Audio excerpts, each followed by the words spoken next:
नमस्कार दोस्तों, स्वागत है आप सबका कथा रंजन में। महाभारत की अगली कहानी है द्रौपदी का स्वयंवर। द्रोणाचार्य ने द्रुपद से जिस तरह अपने अपमान का बदला लिया था, उससे राजा द्रुपद बहुत आहत हुए थे। इसलिए उनकी हार्दिक इच्छा थी कि उनका एक पुत्र हो जो बड़ा होकर द्रोणाचार्य से उनका प्रतिशोध ले सके। द्रुपद ने यज्ञ और उपयज्ञ नामक मुनियों को आमंत्रित कर उन्हें अपने मन की बात बताई। दोनों मुनि संतान प्राप्ति हेतु यज्ञ करने को तैयार हो गए। उन्होंने यज्ञ में पूर्णाहुति देने के बाद रानी को प्रसाद ग्रहण करने के लिए बुलाया, परंतु रानी के मुंह में उस समय पान था, इसलिए उसने ऋषियों को कुछ देर इंतजार करने के लिए कहा। इस बात से क्रोधित होकर ऋषियों ने यज्ञ के प्रसाद को अग्नि में ही डाल दिया। ऐसा करते ही हवन कुंड से हाथ में तलवार और धनुष बाण पकड़े एक अति पराक्रमी व सुंदर युवक प्रकट हुआ। ऋषियों ने उसे राजा द्रुपद को सौंप दिया। उसका नाम धृष्टद्युम्न रखा गया। राजा द्रुपद की पुत्री द्रौपदी विवाह योग्य हो गई थी। राजा द्रुपद ने राजपुरोहितों की सलाह पर उसका स्वयंवर आयोजित किया। उसके स्वयंवर में न सिर्फ राजकुमारों बल्कि ब्राह्मणों व ऋषि मुनियों को भी बुलाया गया। द्रौपदी के स्वयंवर के लिए राजा द्रुपद ने एक विशाल धनुष बनवाया। यह धनुष इतना विशाल था कि कोई साधारण व्यक्ति इसे उठा भी नहीं सकता था। एक खंभे पर एक पहिए में लकड़ी से बनी मछली टांगी गई, जो पहिए के साथ घूम रही थी। उसके ठीक नीचे एक तेल से भरा कड़ा रखा गया। प्रतियोगी को तेल में मछली की परछाई देखकर ऊंचाई पर घूमती हुई मछली की आंख पर निशाना लगाना था। पांडवों को जब यह खबर लगी कि पांचाल नरेश ने अपनी पुत्री का स्वयंवर आयोजित किया है, तो वे ब्राह्मण वेश में स्वयंवर में भाग लेने पहुंचे। पांडवों के हितैषी और अर्जुन के परम मित्र श्री कृष्ण चाहते थे कि उनकी मुंह बोली बहन द्रौपदी का विवाह अर्जुन से हो। स्वयंवर में अपना भाग्य आजमाने देश भर से अनेकों राजकुमार आए हुए थे। स्वयंवर में आए धनुर्धारियों ने बारी बारी से निशाना साधने का प्रयास किया, पर असफल रहे। आखिर में महान धनुर्धारी कर्ण खड़ा हुआ।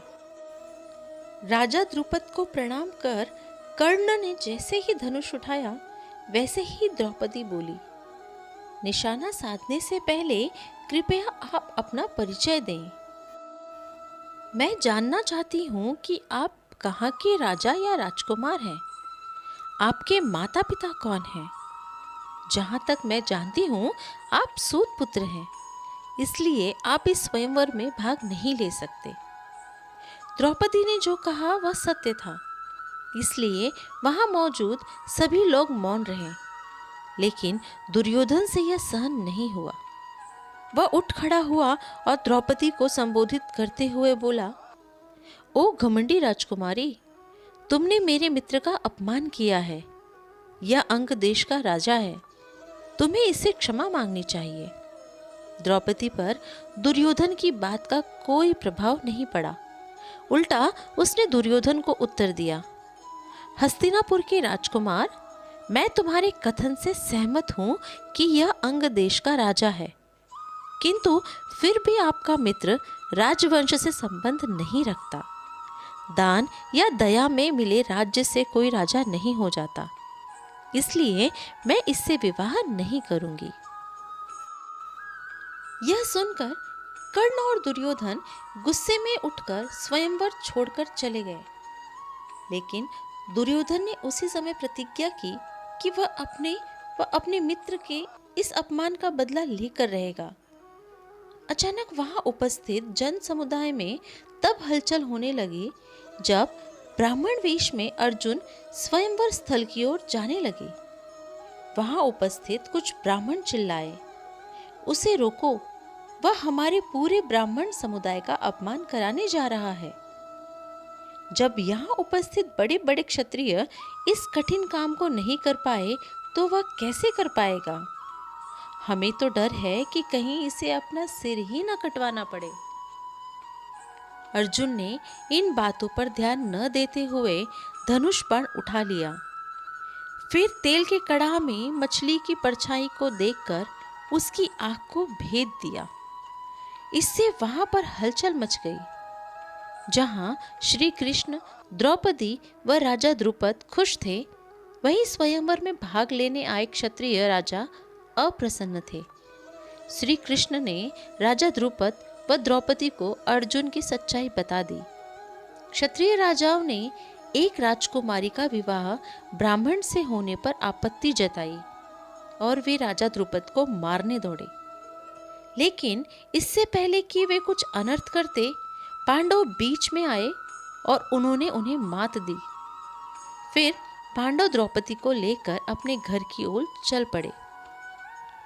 घर के द्वार पर पहुंचकर उन्होंने अपनी मां कुंती को आवाज देते हुए कहा, माताश्री, देखिए आज हम क्या लाए हैं। कुंती उस समय पूजा कर रही थी, इसलिए उन्होंने बिना देखे ही कह दिया, पांचों आपस में बांट लो।